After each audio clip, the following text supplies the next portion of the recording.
자녀 백신을 예약할 때 자동 반복 프로그램이죠. 매크로를 썼다는 성공담이 온라인에 적지 않습니다. 사용법까지 자세히 올린다는데 이게 또 처벌하기도 좀 애매하다고 합니다. 또 거리 두기가 완화되면 밀린 회식하겠다는 직장인들, 세대별로 입장이 엇갈립니다. 정지주 기자가 정리했습니다. 오늘도 오후가 되면은 이 지도 열어놓고요. 손가락은 부지런히 클릭하기 바쁩니다. 이 회색, 또 숫자 0이 변하기를 하염없이 기다리죠. 하지만 오늘도 나는 실패했습니다. 성공한 사람들 보면 부럽기 그지 없습니다. 직장인 박모 씨도 비슷한 상황인데요. 보통은 12시하고 2시부터 3시까지 제일 많이 나온다고 해서 그 시간에 집중적으로 보고 있는 사람인데 알람도 안 나요. 어제부터는 화면에는 마감 또는 대기 중 이 표시만 가득합니다. 접종 가능한 곳이 없다는 거죠. 그런데 온라인상에서 성공담이 뜨기 시작을 했습니다. 예방접종 증명서를 캡처한 화면도 함께 말이죠. 그렇게는 안 되던 게 자동 반복 프로그램이죠. 매크로라는 거를 썼더니 바로 되더라는 겁니다. 온라인 커뮤니티에 그 사용법 자세하게 올라왔고요. 한 유튜버는 매크로 프로그램을 사용법과 함께 공유하기까지 했습니다. 해당 프로그램은 PC에서 예약이 가능한 네이버에서 사용이 가능하다는데요. 실제 실행을 시켰더니 클릭을 따로 하지 않아도 자동으로 페이지가 갱신되면서 자녀 백신 예약 가능한 병원을 스스로 찾았습니다. 혹시나 했는데 역시나였다. 60세 미만은 온라인으로만 자녀 백신 예약하라더니 이거 백신 불평등 아니고 뭐냐는 불평들이 이어졌습니다. 어떤 간호사는 백신 있어도 전화해도 못 받아준다는 거예요. 이렇게 순수하게 딱 정말 정책에 따라서 움직이는 사람들만 바보 되는 느낌인 거잖아요.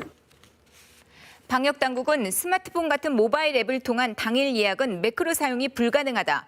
자녀 백신의 92%는 매크로와 무관한 알림 서비스를 통해 예약을 했다고 밝혔습니다. 매크로 사용이 가능한 부분은 이제 PC에서 웹을 통해서 직접 예약하는 부분인데 원천적으로 차단하기 위해서 관련 기관과 협의해서 대응 방안을 마련 중에 있습니다. 그렇다면 매크로를 써서 자녀 백신을 예약했다면 처벌을 받게 될까요? 사실 콘서트나 프로야구 티켓을 대량으로 사기 위해서 이 매크로를 쓰는 것은 업무방해 등에 해당이 됩니다. 그래서 처벌을 받습니다. 하지만 내 접종을 예약하려고 쓰는 겁니다. 마땅한 처벌 규정이 없다는데요.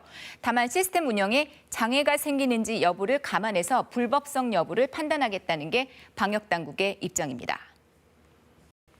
백신에 대한 높은 관심, 또 공급이 수요를 받쳐주지 못해 벌어진 일일 텐데요. 이렇게 백신 접종이 속도를 내면서 우리도 서서히 일상을 회복하고 있습니다. 일단 다음 달부터는 사적 모임 기준과 식당 영업 시간도 완화되는 새로운 사회적 거리 두기가 적용될 예정이죠. 이렇게 되자 벌써부터 직장인들 사이에서는 회식 얘기가 돌고 있습니다. 하지만은 세대별로 이 회식에 대한 생각은 조금씩 다르다는데요. 직장인을 상대로 한 설문조사가 있었습니다. 20, 30대 응답자의 44.9%가 이 코로나가 끝나도 회식이나 워크숍을 자제했으면 좋겠다고 답을 했거든요. 그간 저녁 시간을 재충전의 기회로 삼았습니다. 다시 라떼 회식, 그러니까 나 때는 이랬다는 그 회식, 사실 소모적이었다, 돌아가고 싶지 않다라는 뜻으로 풀이가 된다죠. 반면에 40, 50대 응답자는 31.7%만이 자제해야 한다고 답을 했습니다.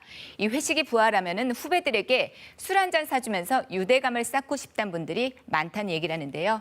하지만 이 회식이 자칫 코로나 이후 직장 내 새로운 갈등 요소가 될 수 있다는 우려도 있습니다. 한편 백신 접종과 관련해서는요, 49.9%가 접종 순서에 맞춰서 맞겠다고 밝혔고요. 그리고 28.9%는 자녀 백신이 생기는 대로 맞겠다고 밝혔습니다. KBS 뉴스 정지주입니다.